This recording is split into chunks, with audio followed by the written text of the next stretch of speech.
Thanks for tuning in to Everything Jazz, where everything is about me. So, my family is God believers. They're Christians. When I was younger, I used to go to Bible study with my cousin Helen. When I would go with my dad, I would go to church. That's when I was like really young. Eventually, I had stopped going to church. Like, no one was taking me to church anymore. Redbird. I can't help my personality. Okay, my personality questions things that doesn't make a lot of sense. I want to say about last year, I started realizing that some of the stuff in the Bible just don't make sense. It's a lot of contradicting.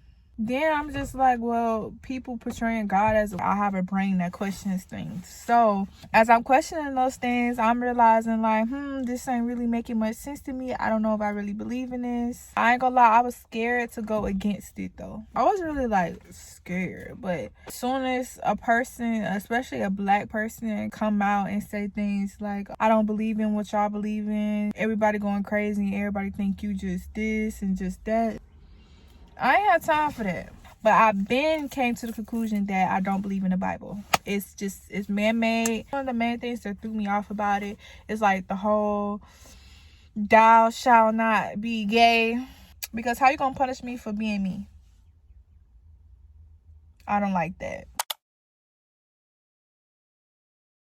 I was at work and I was about to get off of work and I had wanted to buy some candles before I left. And as I was looking for candles, I ran across tarot cards in Whole Foods, in the grocery store, which I just thought was the most randomest thing ever. So I'm like, okay, this is fine. So I got the cards. I've officially been teaching myself tarot for like 8 months now. It is a spiritual thing to do, but that does not mean that you are spiritual just because you know how to work some tarot cards. Anybody can work tarot cards as long as you're willing to learn it. So I feel like that was just the introductory into, I don't know, into this spiritual world shit.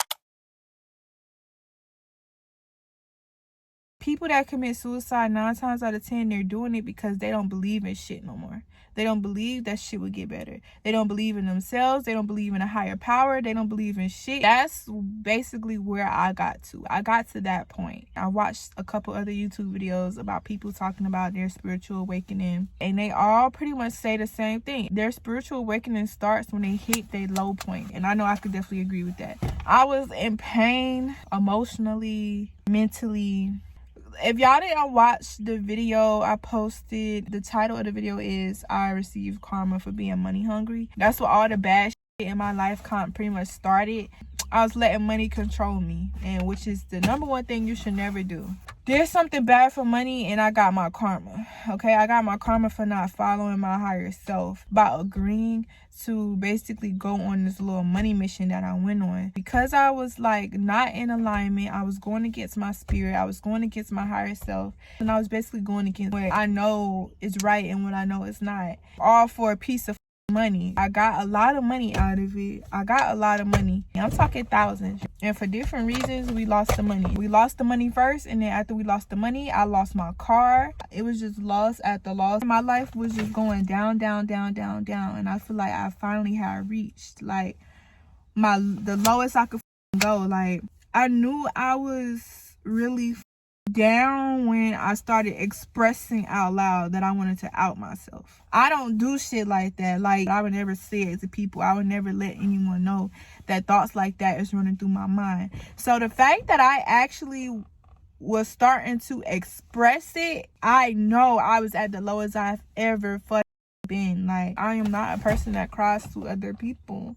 I'm not a person that says things like that out loud. Like, you know what I'm saying? So the fact that I did that really let me know that I was really down. The key to this is your mentality. I wasn't even being proactive to solve my issues. All I would do is cry. I don't know what the made me just get up one day.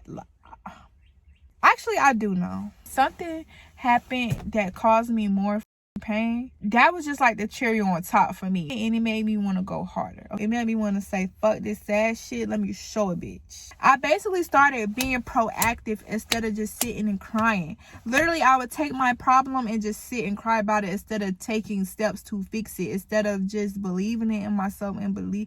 Because for one, I had such a pessimistic mindset. I just always let the negative, what could happen, overpower the positive what could happen. So you can tell me, okay, Jazz, we could do this and that and it might work. Instead of me hearing the it might work part, all I think about is the fact that it might not work. Now I'm doing shit with the thought in my head that it might not work, and that ain't a good thing to do. Let heartbreak and pain and anger, like, take that energy and put it into something constructive, something useful. Take all that energy and put it into you.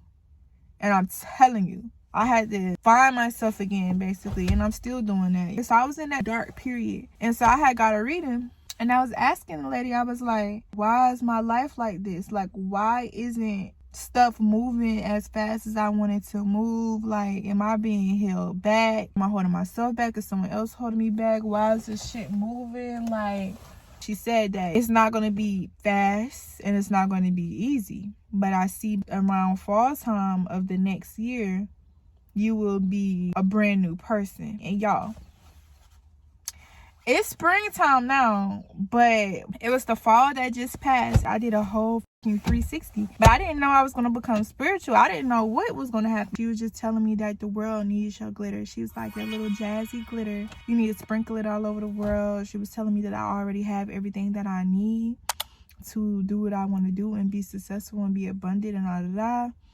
She was telling me that I already have everything I need. She was telling me that I just need to believe in myself. I was not believing in myself. I was being so pessimistic. I knew it was things that I wanted to change, and I knew I had to work on myself in order to change it. But instead of doing that, I was crying about it or whatever. But she was basically telling me, like, you're going to do it. Before I even knew that I was going to change and do it, she told me that I was. I just started praying. One of the things that I prayed for, if I'm going to have to work a 9 to 5, it has to be something I enjoy. Although I plan to be a successful human that does not have to work a 9 to 5 to earn income, I have to do that right now, just like everyone else has to. So if I'm going to have to do it right now, I cannot continue to be this person who hates to work.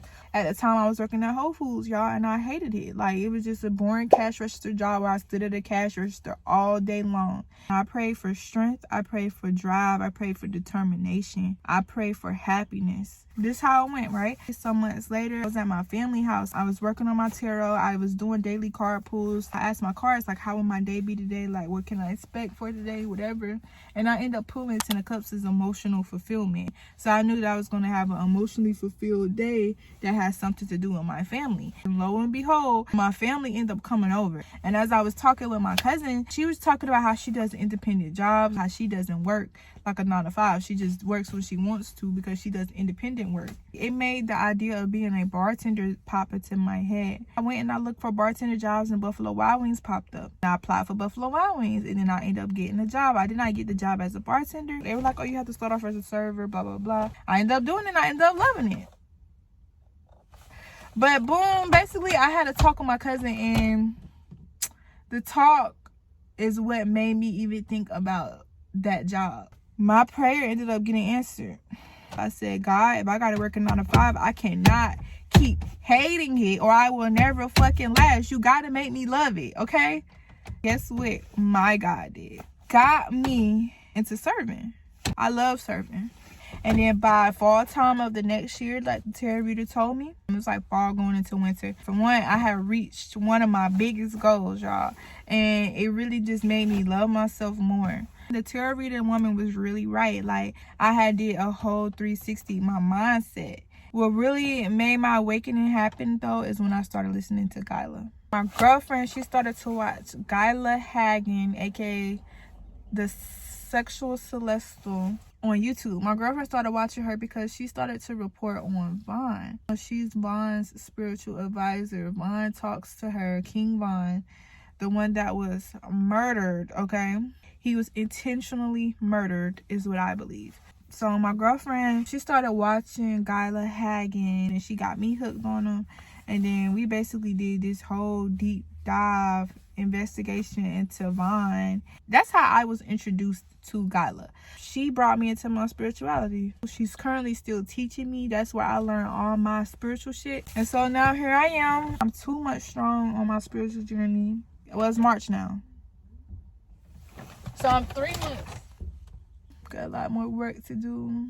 I give all thanks to myself, okay, to my higher self, because by me following my spirit and following my inner voice, it's guiding me through this path of success and prosperity and abundance, because that's all that matters. Now I just know that it's okay for me to believe that nothing is higher than me. So ain't nothing higher than me, baby. But yeah, y'all, I think that's it. That's where I'm at so far on my spiritual journey. In different ways, this spiritual shit has been proven to be true to me. When I tell y'all that I have not had a moment yet where my spirit has not came through for me when I needed my spirit to come through for me. Okay, I prayed, my prayers got answered. This spirituality shit is definitely what it is. Y'all just follow me on my journey, because of course I would just share more with y'all as I go. But right now, this is all I could think about. I'm tired of talking. I hope I ain't forgetting nothing. If I did, then hopefully I'll mention it sometime later in these videos, child. But anyway, peace.